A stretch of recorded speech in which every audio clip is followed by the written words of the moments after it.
Hey guys, welcome back to Let's Play Shadow Hearts Covenant. Last time we finished up our business in Inugami Village, getting Karando's new fusion. This time, before we move on, Karando's fusion, let's take a quick look. And let's soul charge the ever-loving crap out of it. The interesting thing about this one is it really does work a lot more with what Karando actually is, and that's a physical attacker. His previous one is a lot more magically based. This one is more physically based.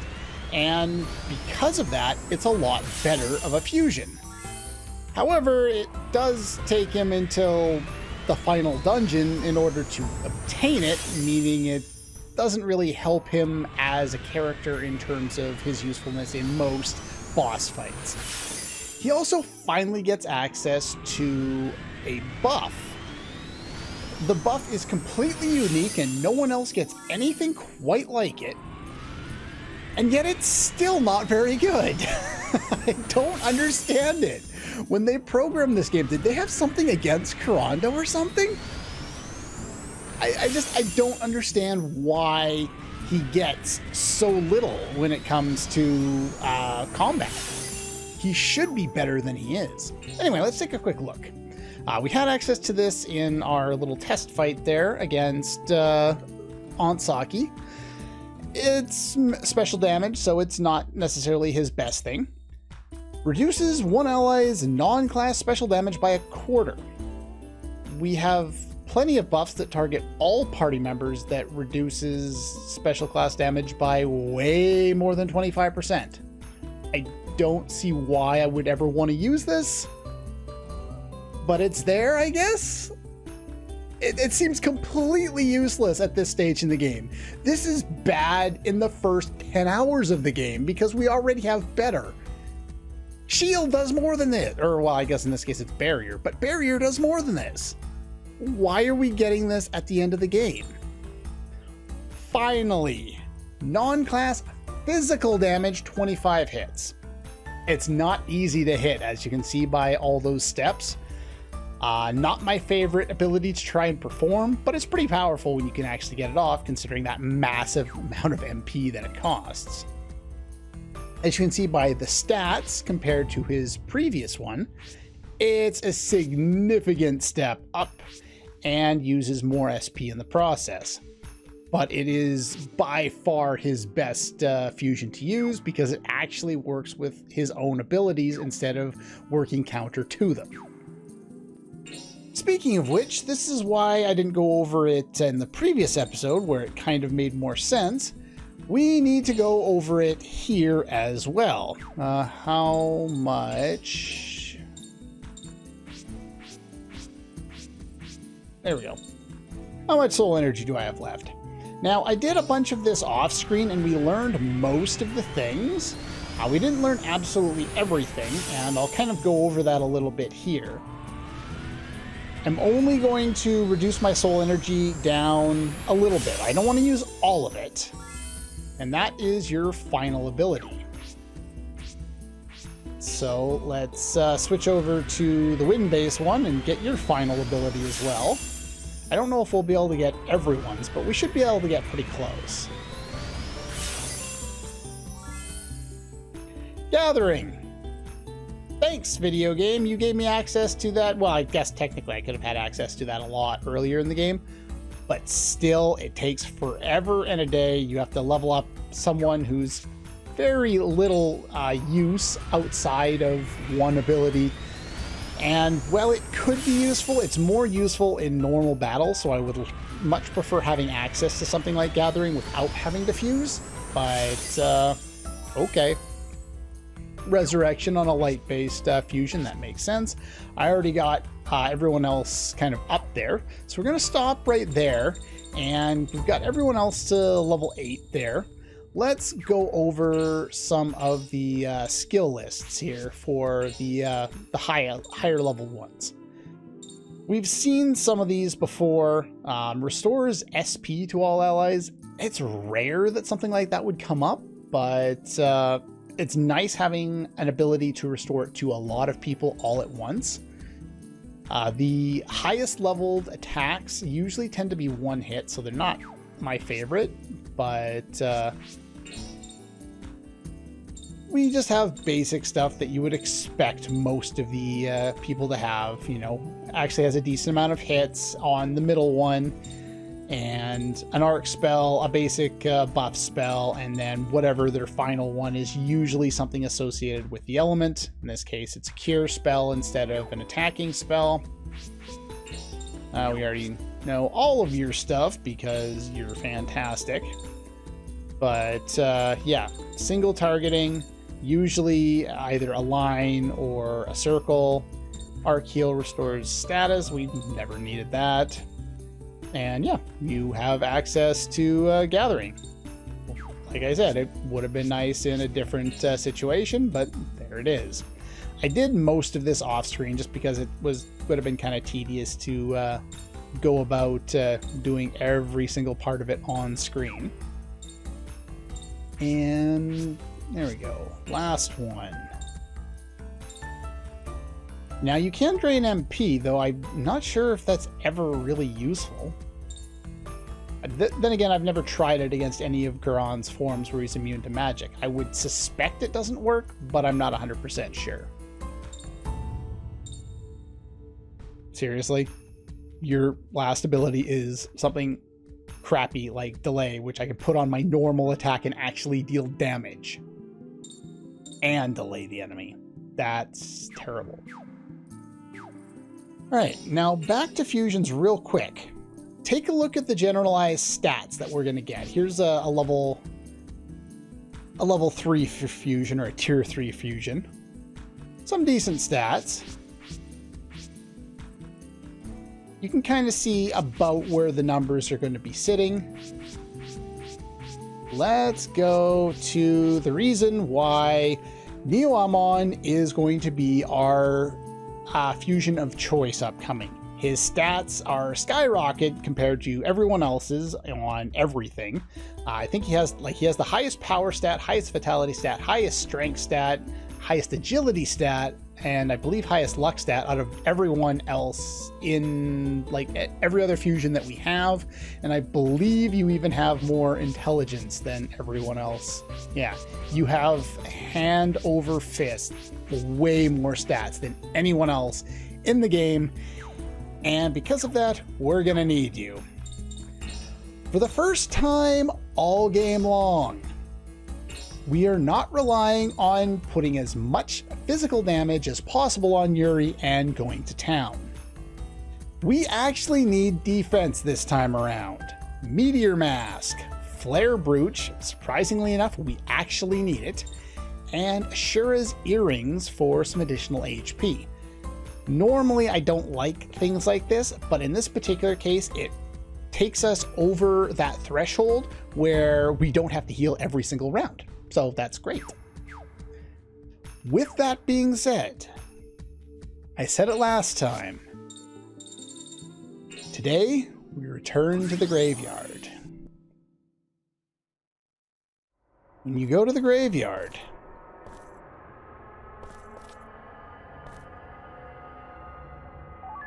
a reborn droplet reveals itself only after getting all other fusions, which includes Neo-Amon, all the tier 3 elemental fusions, and Karando's final fusion as well.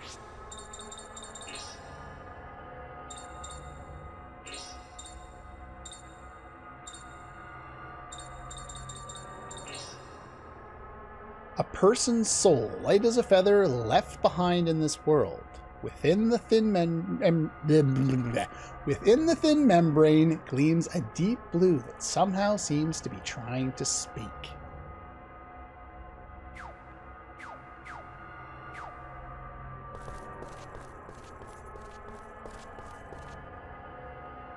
The Door of Labyrinth.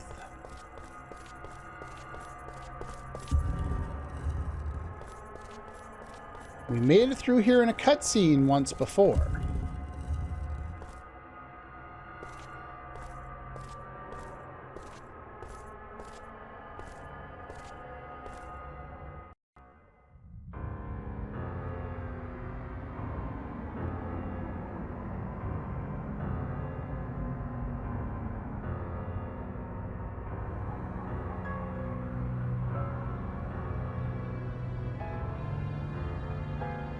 Since this is footage just imported into the game from both the previous game and this game, there's not an active way for them to put the English version in, so they've just used the Japanese footage.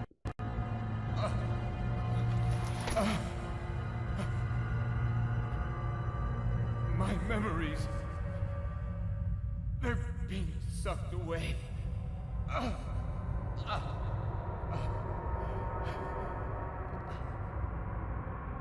I can't stand it.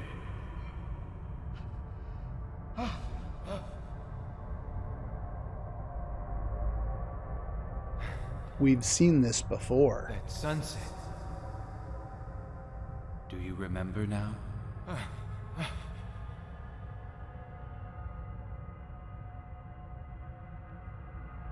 It's the same one. I saw that sunset with my dad. Inside your heart, that sunset will always be shining. Good old fox face. You fear losing your memory, your very soul. But even that could never change you. Dad, is it you? Yes, it's me.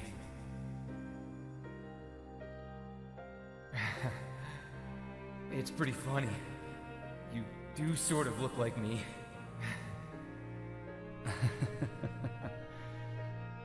You've done well, son. You took the best parts of your mother and me and became your own man. Dad, I lived the best I could. I made some good friends. I had a woman who loved me. Yes. I wasn't perfect, and I made mistakes, but I did the best I could. That's why I don't have any regrets. The important thing is that you followed the path you chose. Your mother and I know that. Yuri, you have to transcend me. What? Show me your strength. I want to see the power of your soul. Come on, just like when you were a child. Try to beat me.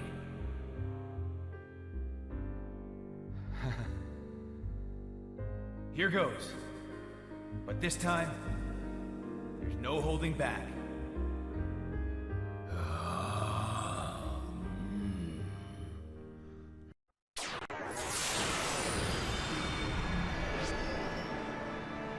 Now, I have a problem with this.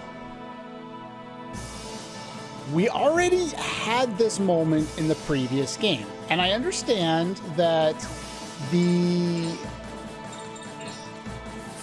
the way they've designed it with the curse is that Yuri's had to re-find all of his fusions.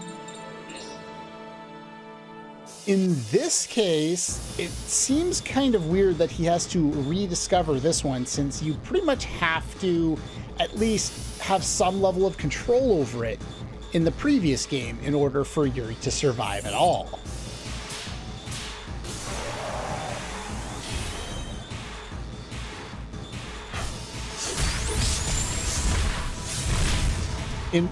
That's with shield on. If you want to survive this, you need Neomon. Now, in my test run, I did this fight, and I struggled with it immensely. The one thing I did differently this time around is I gave Yuri a number of seeds up until now. In fact, I did that after I recorded the last episode. He has gotten a total of 1 speed, 1 vitality, 3 power, 2 strength, and however many luck ones we've had. Those have all gone to Yuri at this point. He seems to be a little faster than he was in my test run and during my test fight a couple of days ago, he seems to survive quite a bit better than he did before. But this is still by no means an easy fight. And as I talked about before, you don't really want to go overboard with the physical attack power because it's more important that you spend less rounds healing as opposed to doing slightly more damage. As you can see, huge amounts of physical defense on Dark Seraphim here. 3,000 HP, not susceptible to anything. Shield is very important to just negate damage a little bit. I tried in my test run going the route of using... I missed. Of using... Oh boy. I tried the route of using some... Yeah, this, by the way, that heals. I tried the route of using energy charge and trying to do more damage that way. It just didn't work.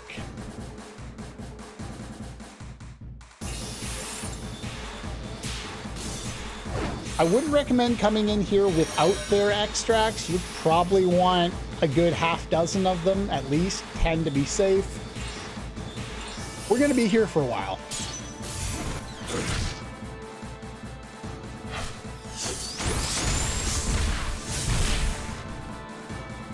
Shield effect is gone.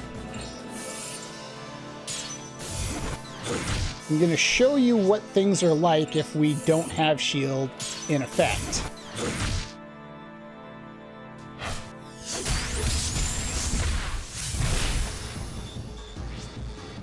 And that's the primary reason why I've opted for focusing on defense and HP. Because without the HP boost, you're not safe enough to survive those 2 hits, and you have to go back to healing. So what I'm going to do here is I'm going to do the Thera Extract to heal.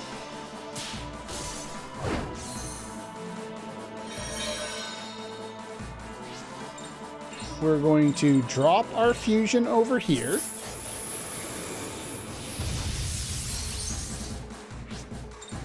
We're going to throw up shield one more time.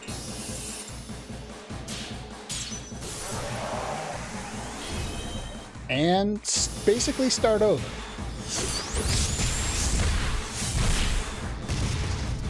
The problem with fusing down to a previous fusion is it drops our speed substantially. So when we go back... Oh wow, this time we actually had got 2 turns right away. But that's not always the case. Without the additional HP, you just don't have enough survivability, and you have to heal so much more often that you end up falling down really quickly.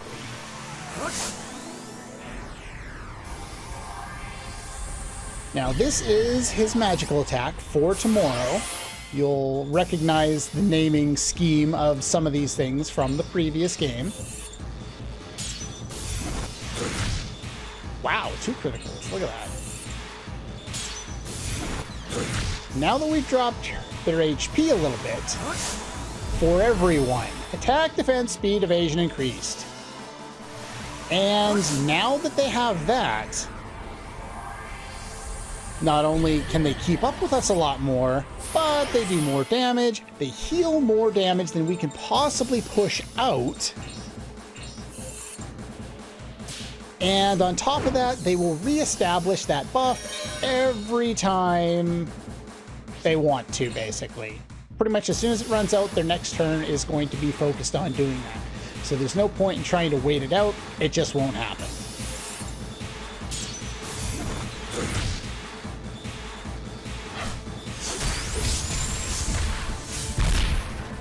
You see what happens when you try and fight this without proper survivability.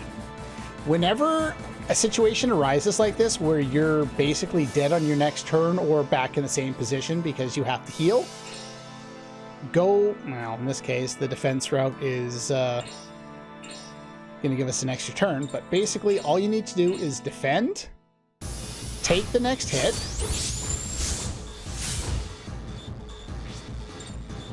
Unfortunately, you're too fast at this point. Hoping to get another turn. Because we need to reset up shield in order to basically survive anything. And unfortunately, the game can cheese you right up like this if you want to. That's what I was trying to do when I was defending, was get a second turn.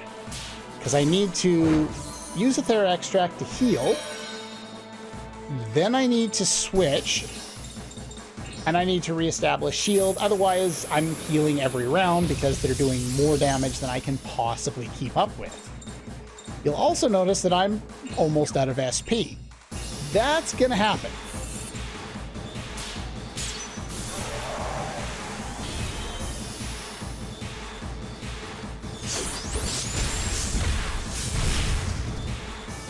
This is one of, if not the most challenging fight in the game.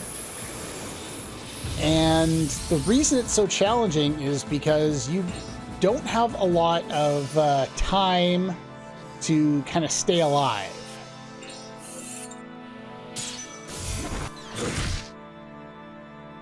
Now, see, that's expired. Completely going to reestablish it, so there's no way we're going to get any extra time.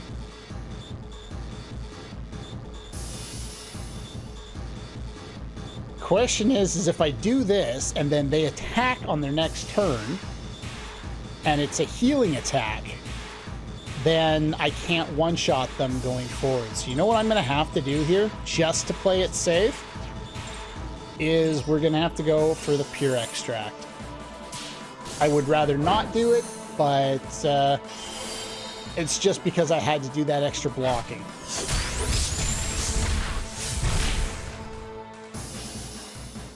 Alright, so now we're going to go for the Thera Extract. And we should get our next 2 turns, hopefully. And we can finish things off here. Of course, I missed. That probably didn't help. And there we go. A very tense fight for Yuri to compete in. Guess I don't know my own strength. For doing this, we max out the experience counter, get 50,000 cash, 350 soul, and Thor's belt. Which is basically the same thing that we've already had with the belt of power, but slightly different. I'm impressed.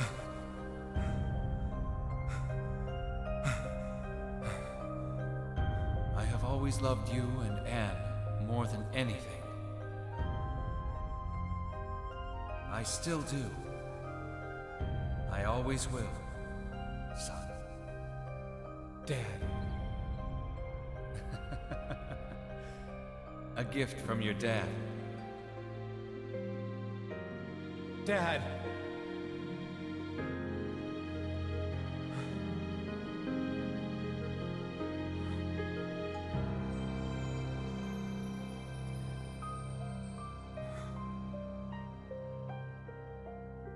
The problem with implementing a tactic like the Mistletoe's Curse in this game and having Yuri go through a lot of what he went through in the previous game story-wise is, well, he's repeating the same thing that he's already done. So he's already had all of these moments, you know, the bond with his father, you know, that was already established in the previous game.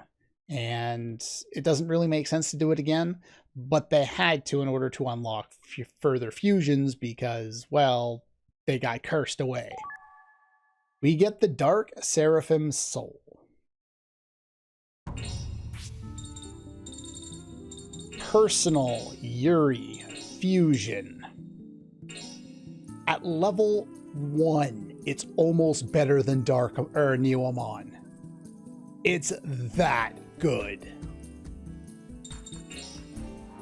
You need a total of 900, I believe, SP, or soul, not SP, in order to unlock all of the abilities that Dark Seraphim has.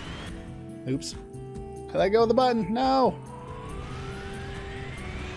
Dark Seraphim just replaces what we had in the previous game. Ooh, excuse me, which was... What was the name of the fusion there? My brain is not working at the moment. I can't remember. Either way, it replaces basically the same fusion under a different name in the previous game. It doesn't really matter one way or the other. It looks somewhat similar as well. It's the very angelic form that he had before, though in this case, I think the wings are black, and I think last time the wings were white, maybe? I can't remember. Memory is hard. Anyway, we're going to max you out, and then we're going to take a look at your stats and see how broken you are. And we're going to take a look at your abilities and see how further broken you are. Yeah, Dark Seraphim just kind of breaks everything. Increased stats for all allies. This is all the buffs, all the 6 buffs that you get normally in the game. Physical attack, special defense, physical defense, Mirage for evasion, and a speed boost as well. This time, unlike the previous game, because speed has no impact on how fast the ring spins this time around, this ability is fantastic and has no downsides. It is not able to stack with the individual buffs, so you can't cast this and then cast Rage. So it doesn't work like that, but it's still great. Non-class special damage plus HP drain, targets a single enemy and heals the entire party. This is like the Saint summon from Chrono Cross. It is fantastic, very, very nice.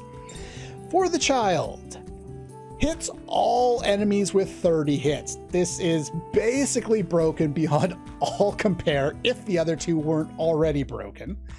That star at the end, that indicates a new status effect that we've actually seen, I believe, once before and will see once again. It's a status effect called Bind, and it's never really announced, and it can't be cured.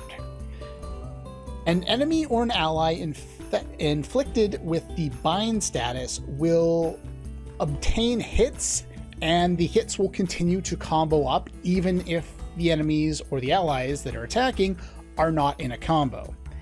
This effect lasts until the next turn.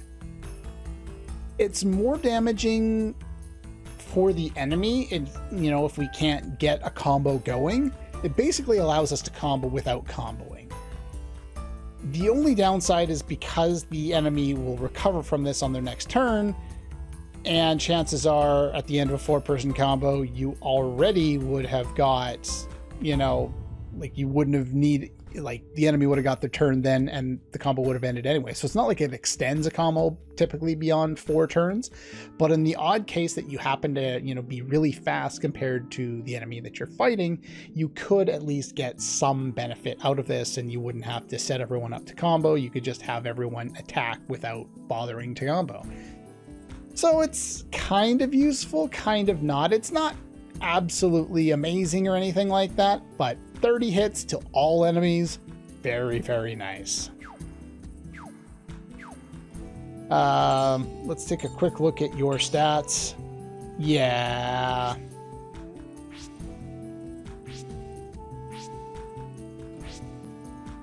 Even better than before.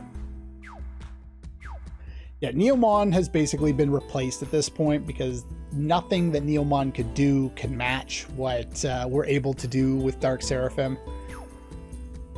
But anyway, that's all for the graveyard, and that's all of the fusions in the game. Next time, we return to Wales. That's all for this one, and I'll see you guys next time.